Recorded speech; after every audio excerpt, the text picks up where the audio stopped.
Good morning बच्चों, एनआरपीएस की online classes में आपका स्वागत है। प्यारे बच्चों, हम कक्षा 10th की ऑनलाइन क्लासेस शुरू कर चुके हैं, जिसमें हम अब तक कुल 4 चैप्टर पूरे कर चुके हैं। हमने पद्य भाग में सूरदास और तुलसीदास चैप्टर पूरे कर लिया। उसके बाद में गद्य भाग में हमने भारतेंदु हरिश्चंद्र और मुंशी प्रेमचंद के चैप्टर पढ़ने के बाद में उनके प्रश्नोत्तर भी पूरे कर लिए हैं। हमने बच्चों सेनापति, जो पद्य भाग में तीसरा चैप्टर है, वो हम 2 लेक्चर पढ़ चुके हैं। हमने पहले लेक्चर में सेनापति का जीवन परिचय प्राप्त किया था। अब हमने बच्चों दूसरा लेक्चर जो पढ़ा था, उसमें हमने सेनापति का वसंत ऋतु का सुंदर चित्रण पढ़ लिया था। बच्चों बोर्ड पर अंकित है, वसंत ऋतु फागुन और चैत महीने में आती है। अब ये फागुन और चैत का महीना कब आता है, ये आपको बता दिया गया था कि जब आपकी वसंत पंचमी, होली का त्यौहार, आपकी जो भी शिवरात्रि वगैरह त्यौहार आते हैं, फिर नवरात्रे आते हैं जो होली के जस्ट बाद आते हैं, ये त्यौहार आपके फागुन और चैत महीने में यानी वसंत ऋतु में मनाए जाते हैं। वसंत के बाद में आती है ग्रीष्म ऋतु। तो बच्चों अब दूसरी ऋतु चालू हो गई है। इन्होंने सारी ऋतुओं का वर्णन नहीं किया है, जैसे इन्होंने शरद ऋतु का और हेमंत ऋतु का वर्णन नहीं किया है।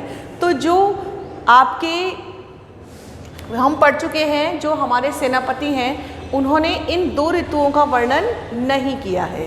किन ऋतुओं का वर्णन किया है? इन 4 ऋतुओं का। तो जो 4 ऋतुओं का वर्णन इन्होंने किया है, इनका वर्णन सेनापति ने नहीं किया है। सेनापति ने इनका वर्णन नहीं किया। सेनापति ने इनका वर्णन नहीं किया। अब बच्चों सेनापति ने किनका वर्णन नहीं किया? इन 2 का, आपकी शरद ऋतु का और हेमंत ऋतु का हम वर्णन नहीं पढ़ेंगे, क्योंकि सेनापति ने इनका वर्णन नहीं किया है।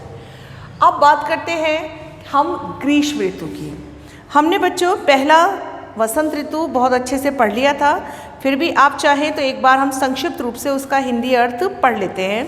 कवि कहते हैं कि चतुरंगणी सेना के साथ जिस प्रकार राजा भ्रमण पर निकलता है, ठीक उसी प्रकार से चतुरंगणी सेना के साथ वसंत ऋतु रूपी राजा ने भी हमारे देश पर धावा बोल दिया है, अर्थात हमारे देश में प्रवेश कर लिया है। अर्थात चतुरंगणी सेना का यहाँ अर्थ है कि चारों दिशाओं से जैसे राजा की सेना आती है, हाथी, घोड़ा, पैदल और रथ, उसी प्रकार से चारों दिशाओं से यहाँ पर प्रकृति की सुंदरता बढ़ गई है। तरह तरह के फूल जो हैं वो वृक्षों पर, जंगलों में और बागीचों में खिल गए हैं। बंदी जिमी यानी गुलाम की भांति, बंदी कहते हैं चारण कवि, तो यहाँ चारण कवियों की तरह जो कोयल है वो राजा वसंत ऋतु रूपी राजा की चारण कवि की भांति यशोगान कर रही है। आपको बताया था कि चारण कवि वो होते थे जो राजा की प्रशंसा में बोलते थे। तो यहाँ कोयल जो है वो ऐसी वीर कोकिला है कि जो चारण कवियों की भांति राजा की प्रशंसा में यशोगान कर रही है। भंवरा जो है वो भी राजा के गुणों को ग्रहण करते हुए उनकी प्रशंसा कर रहा है। प्रकृति में जिस प्रकार से हर जगह से आसपास से पूपन यानी फूलों की सुबास यानी सुगंधित खुशबू आ रही है, सोने के महलों में जैसे सुगंधित खुशबू आती है, ठीक उसी प्रकार से वसंत ऋतु रूपी राजा के आगमन से ये प्रकृति सोने के महल जैसी ही हो गई है और हर जगह से सुगंधित खुशबू आ रही है।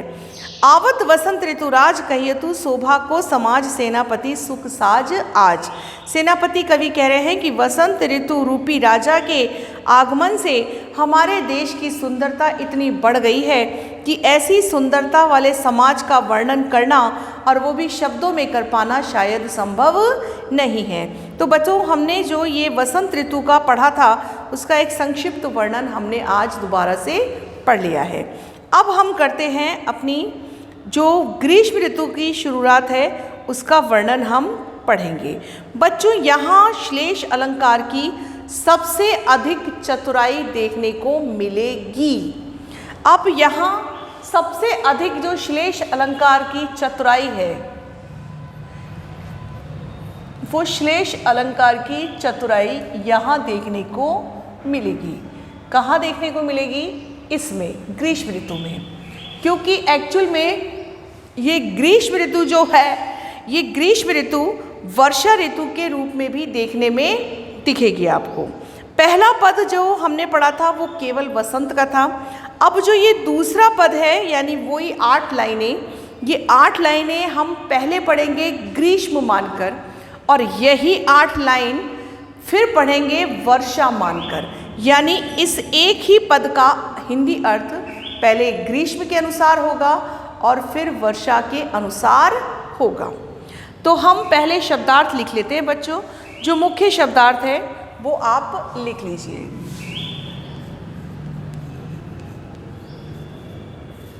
देखिए, शब्द लिखा है क्षिति।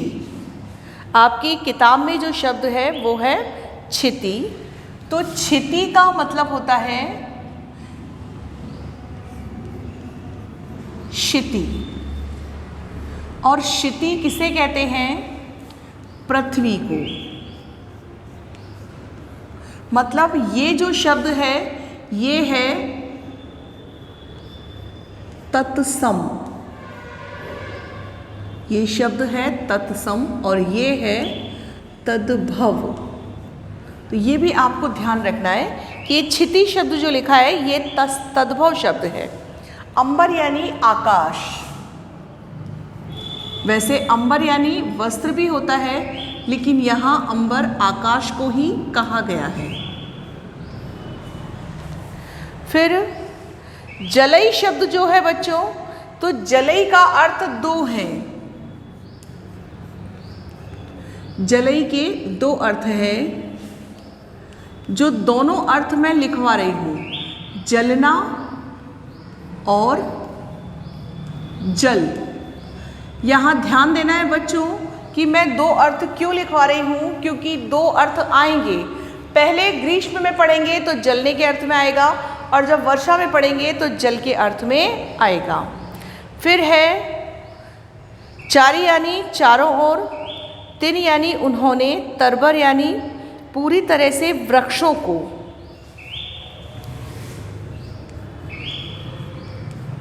तरबर यानी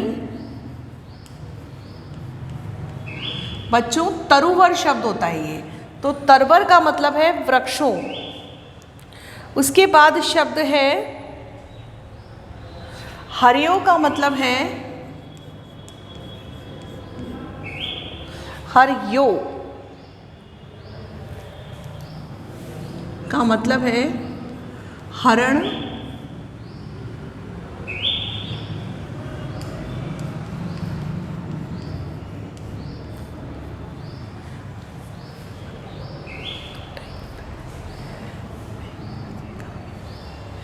हरियो यानी हरण कर लिया है। महाझर यानी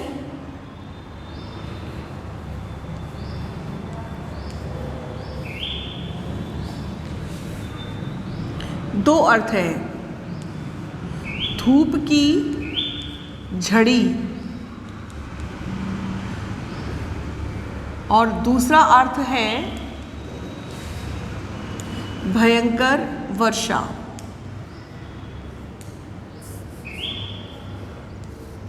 भयंकर वर्षा। बच्चों मैं एक साथ ही लिखवा रही हूँ, इस बात का ध्यान रखना है कि ग्रीष्म ऋतु में धूप की झड़ी का अर्थ आएगा और वर्षा ऋतु में यही भयंकर वर्षा बन जाएगा। फिर है भादव यानी भादो का महीना, ज्योति का मतलब है ज्योति,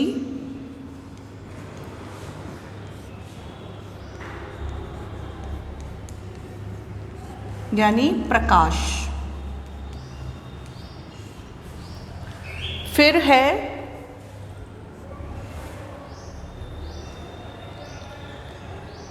जलद यानी बादल,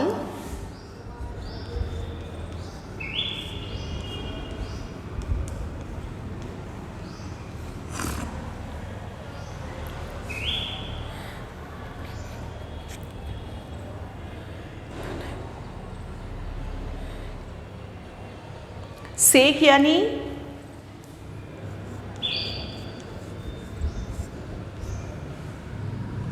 तपना, सेक का अर्थ है तपना। फिर है दारुण यानी कष्टदायक,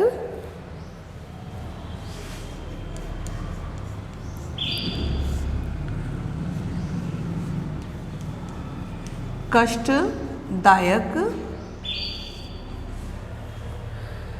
तरणी यानी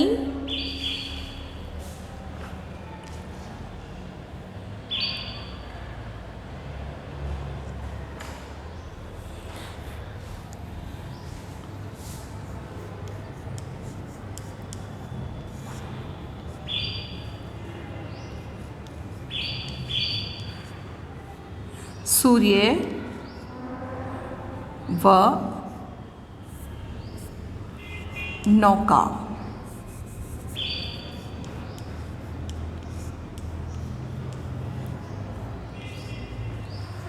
यानी नाव।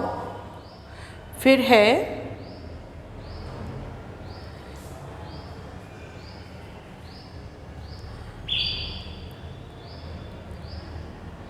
सिरी यानी ठंडी,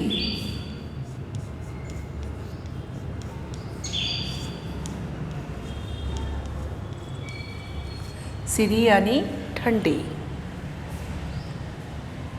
घन यानी बादलों की,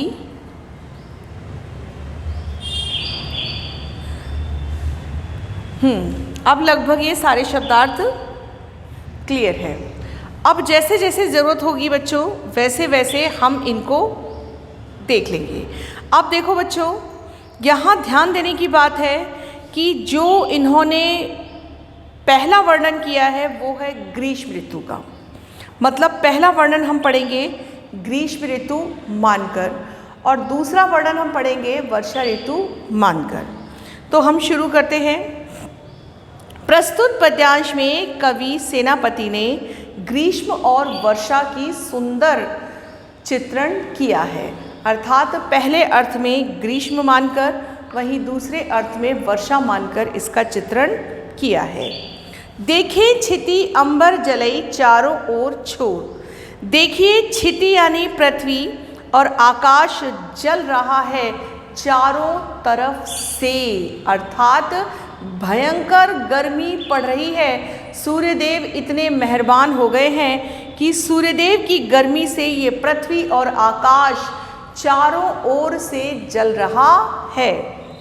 अब देखिए ये बिल्कुल सीधी लाइन है कि देखे छिति अंबर जलई चारों ओर छोर, कि देखिए ये पृथ्वी और आकाश चारों ओर से जल रहा है। तिन तरबर सब ही को रूप हरियो है। तिन यानी इस भयंकर गर्मी ने, तरबर यानी वृक्षों का हर प्रकार से रूप का हरण कर लिया है।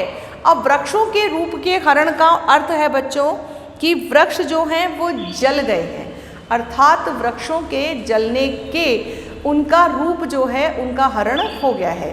बच्चों आपने देखा होगा पेड़ पौधे जो घरों में लगे होते हैं, जब भयंकर गर्मी पड़ती है तो उनके पत्ते जल जाते हैं और उसी रूप को हरण यहाँ माना गया है।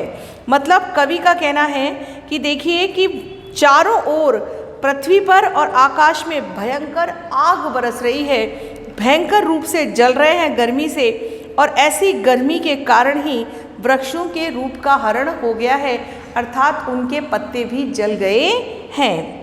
महाझर लागी ज्योति भादव की होती चली।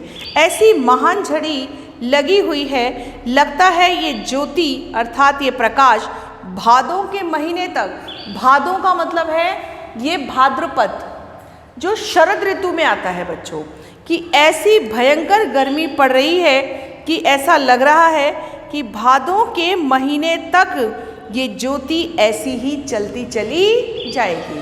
अर्थात भादों के महीने तक, भाद्रपद तक, शरद ऋतु तक ये प्रकाश कम होने वाला नहीं है। ये सूर्य देव का जो प्रकाश है ये ऐसा ही चलता रहेगा। जलद पवन तन सेक मान्यो पर्यो है। जलद यानी बादलों के रूप में पवन यानी भयंकर जो गर्मी चल रही है वो गर्म हवा, और गर्म हवा का मतलब है लू भरी हवा, जो ग्रीष्म ऋतु में मई जून के महीने में लू वाली हवा चलती है, यहाँ उस हवा की बात की गई है कि बादलों के होते हुए भी पवन यानी जो भयंकर गर्म हवा है, जो लू चल रही है, वो तन यानी शरीर को सेक यानी तपा रही है। सेक का मतलब है तपना, कि वो हमारे शरीर को तपा रही है। इतनी भयंकर गर्मी पड़ रही है कि शरीर गर्मी से तपने लग गया है। दारुण तरनी तरई नदी सुख पावई सब। इस भयंकर गर्मी में सूर्य देव से तरई यानी पूरी तरह से तपने के बाद नदी भी सुख पाना चाहती है। इस सूर्य देव के कारण कष्ट पाती हुई, देखो तरनी शब्द के दो अर्थ लिखे हैं। तरनी का अर्थ है सूर्य एवं नौका, तो पहले अर्थ में हम सूर्य को लेंगे, क्योंकि सूर्यदेव जो है वो गर्मी के रूप में यहाँ पर दर्शाए गए हैं।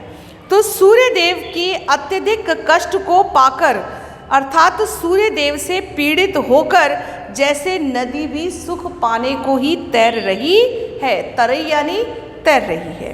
सूर्य देव से कष्ट पाते हुए नदी भी सुख पाने को तैर रही है, अर्थात नदी का जल भी गर्म हो गया है। सिरी घन चाह चाइबो चित्त धर्यो है। इस भयंकर गर्मी से जैसे कि सिरी यानी ठंडे स्थान पर छांव पर जाना चाहते हैं बादल भी, ऐसी चित्त धर्यो आहें भरते हैं। अर्थात चित्त धर्यो का मतलब है बादल भी आहें भर रहा है। इतनी गर्मी पड़ने लग गई कि बादल भी आहें भरने लग गए हैं, अर्थात गरजने लग गए हैं, और वो भी ठंडे स्थान पर, चाहिबो छा यानी छाँव, चाहिबो यानी चाहते हैं। तो चाहिबो यानी चाहते हैं, छा यानी छाँव, सिरी यानी ठंडी, घन यानी बादल, चित्त धर्यो यानी आहें भरते हैं। तो आहें भरते हुए बादल भी ठंडे स्थान की छाँव पाना चाहते हैं। देखो चतुराई सेनापति की कविता की, देखो चतुराई सेनापति कविताई की जू। अरे लोगों, सेनापति की कविताओं की चतुराई को देखिए। ग्रीष्म विषम वर्षा सम करियो है, कि ग्रीष्म ऋतु को इन्होंने वर्षा के समान कर दिया है, अर्थात ग्रीष्म ऋतु को इन्होंने वर्षा के समान बना दिया है। अब बच्चों लास्ट पंक्ति को पढ़कर आपको अंदाजा हो गया होगा कि सेनापति ने यहाँ ग्रीष्म को वर्षा के समान कैसे बना दिया है। अब ध्यान से सुनिए कि कैसे उन्होंने ग्रीष्म को वर्षा के समान कर दिया। जो पंक्तियां हैं वो वही रहेंगी, बस शब्द आपको इनके अनुसार बदल देने हैं। अब कैसे बदलने हैं कि देखो छिति अंबर जलई चारों ओर चोर। अब जलई का अर्थ लेना है जल, अर्थात वर्षा हो गई है, बहुत भयंकर वर्षा हुई है। पहले भयंकर गर्मी थी और अब भयंकर वर्षा हो गई है। तो देखिए पृथ्वी और आकाश पर चारों ओर जल ही जल है। तिन तरबर, अब जलई का अर्थ गर्मी से नहीं, जल ही जल है, कि देखिए पृथ्वी और आकाश पर चारों ओर जल ही जल है, अर्थात बाढ़ जैसा रूप हो गया है। इस जल ने तिन तरबर सभी को रूप हर्यो। इस जल ने भी पेड़ पौधों का रूप का हरण कर लिया है, अर्थात पेड़ पौधे नष्ट भ्रष्ट हो गए हैं, जगह से उखड़ गए हैं। महाझर लागी ज्योति भादव की होती चली। महाझर ऐसी महान झड़ी वर्षा की लगी है कि लगता है ज्योति भादों तक दिखाई नहीं देगी, अर्थात जो पहले भादों तक प्रकाश बना हुआ था, अब वो प्रकाश ज्योति जो है वो भादों तक दिखाई नहीं देगी, अर्थात भादों के महीने तक अब प्रकाश दिखने वाला नहीं है। तो यहाँ पहले तो था कि प्रकाश भादों तक रहेगा और अब प्रकाश भादों तक दिखाई नहीं देगा। ये अंतर याद रखना है। जलद पवन तन सेक मान्यो परो है। इस बर्फीली जलद यानी जो बादली हवा है, देखो पहले जो हवा थी बादलों के होते हुए भी पवन गर्म थी, लेकिन अब पंक्ति का अर्थ बदल गया है। ये जो बादली हवा है उससे शरीर सिक रहा है, अर्थात ठंडा पड़ गया है। पहला अर्थ था तपना और अब आ गया है ठंडक से, कि अब इसको ठंडक में मानना है कि आपका जो अब सेक है वो पीड़ित करना, अर्थात अब पीड़ित करना। तो अब ये जो बादली हवा है वो हमारे शरीर को पीड़ित कर रही है, अर्थात बहुत ठंड लगने लगी है। और बच्चों, शरद ऋतु में जब वैसे भी भादों का महीने की बताया है कि भाद्रपद तक प्रकाश दिखाई नहीं देगा, तो वर्षा जब बहुत ज़्यादा होती है तो वैसे भी पंखे में भी ठंड लगती है। तो बादली हवा से शरीर भी पीड़ित हो गया है। दारुण तरनी तरई नदी सुख पावई सब, कष्ट पाते हुए। अब ध्यान दीजिए, तरनी का अर्थ यहाँ अब क्या है? अब तरनी का अर्थ यहाँ है नौका। पहले अर्थ था सूर्य और अब तरनी का अर्थ हो गया है नौका। तो यहाँ अर्थ ध्यान रखना है कि कष्ट पाते हुए, जो बाढ़ से लोग पीड़ित हो गए हैं, इतनी भयंकर वर्षा हुई है कि उस बाढ़ से लोग पीड़ित हो गए, तो नदी में नाव जो है वो सुख पाने को तैर रही है, अर्थात वो किनारे तक पहुँचने के लिए ही नदी में नाव तैर रही है। पहले सूर्य से परेशान होकर नदी तैर रही थी, और अब अर्थ क्या लेना है कि भयंकर रूप से इस वर्षा के होने से जो नौका है वो नदी में सुख पाने को तैर रही है, अर्थात नौका भी सुख पाना चाहती है।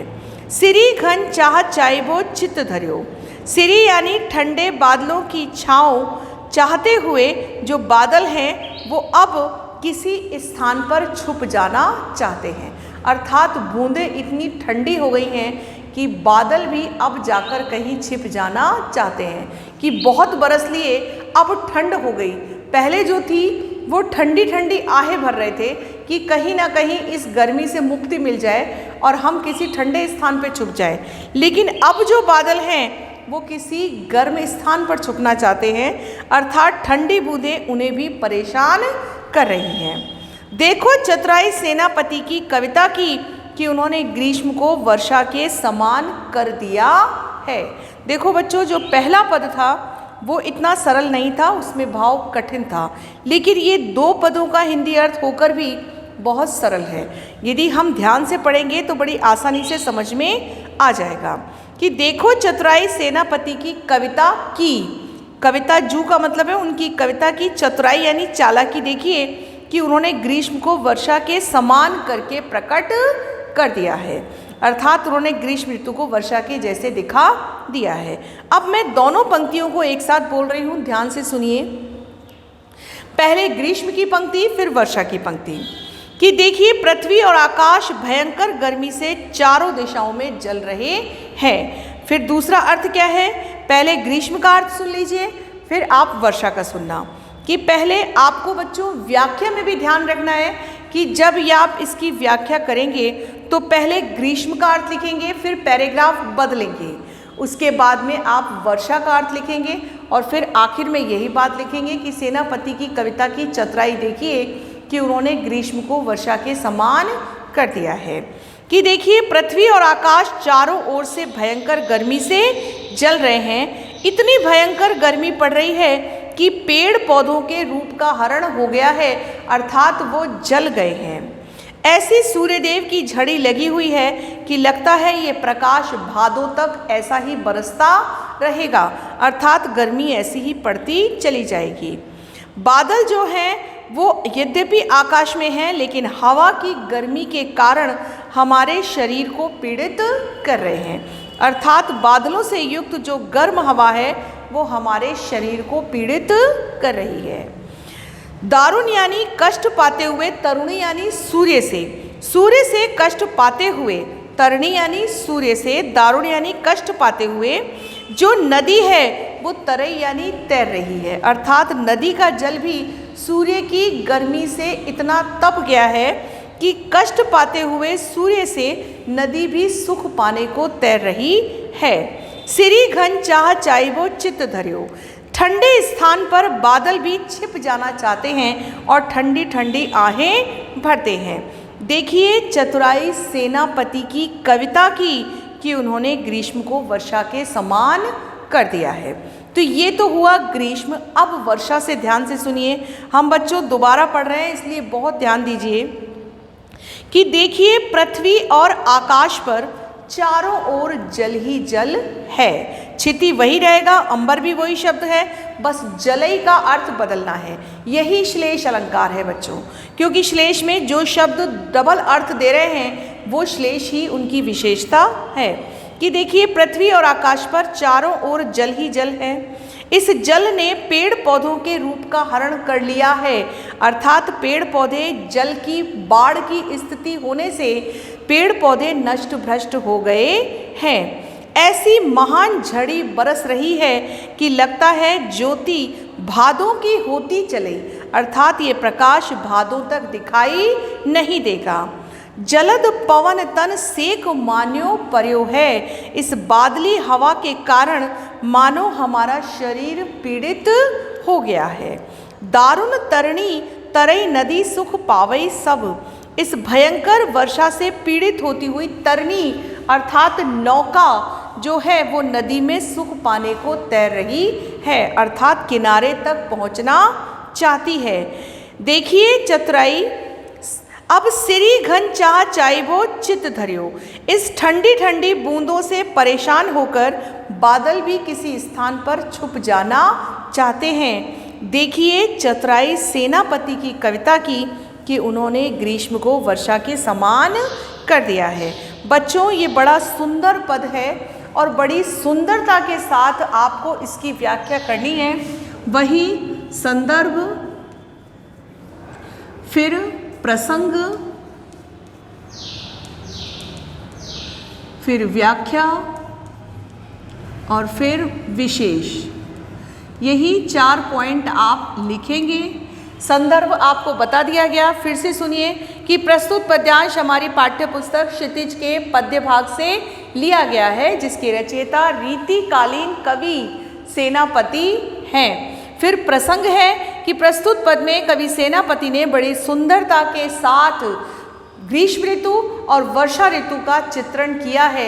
एक ही पद में उन्हीं पंक्तियों में श्लेष अलंकार का प्रयोग करते हुए 2 ऋतुओं का एक साथ प्रयोग किया है। ये आपको प्रसंग लिखना है। फिर व्याख्या में ध्यान दीजिए, मैं बता चुकी हूँ, फिर से सुनिए कि पहले आप ग्रीष्म ऋतु का वर्णन करेंगे और फिर पैराग्राफ बदलेंगे। पैराग्राफ बदलकर फिर उसी को वर्षा ऋतु के आधार पर पढ़ेंगे और उसका अर्थ लिखेंगे। अब बात करते हैं बच्चों विशेष की। तो विशेष में आपको क्या लिखना है कि प्रस्तुत पद्यांश की भाषा क्या है, ब्रज भाषा है, कि इसमें पद्यांश में ब्रज भाषा का प्रयोग हुआ है। फिर श्लेष अलंकार प्रधान है, इसमें श्लेष प्रधान है। अन्य जो अलंकार हैं वो अनुप्रास और उपमा अलंकार है। साथ ही चौथा पॉइंट जो है बच्चों वो है आपका कि इसमें ओज गुण की प्रधानता है। आपका गुण कौन सा है? ओज, मतलब जो उत्साह प्रकट कर रहा है वो ओज गुण है। और आपको अंतिम क्या लिखना है कि इसमें तत्सम शब्दों का प्रयोग भी किया गया है। तद्भव व तत्सम शब्दों का प्रयोग। तो बच्चों इस तरह से आपका आज का जो गृह कार्य है वो यही है कि आपको सेनापति के द्वितीय पद की सप्रसंग व्याख्या करनी है। सेनापति के द्वितीय पद की सप्रसंग व्याख्या करनी है। अन्य पद हम अगले लेक्चर में पढ़ेंगे। धन्यवाद।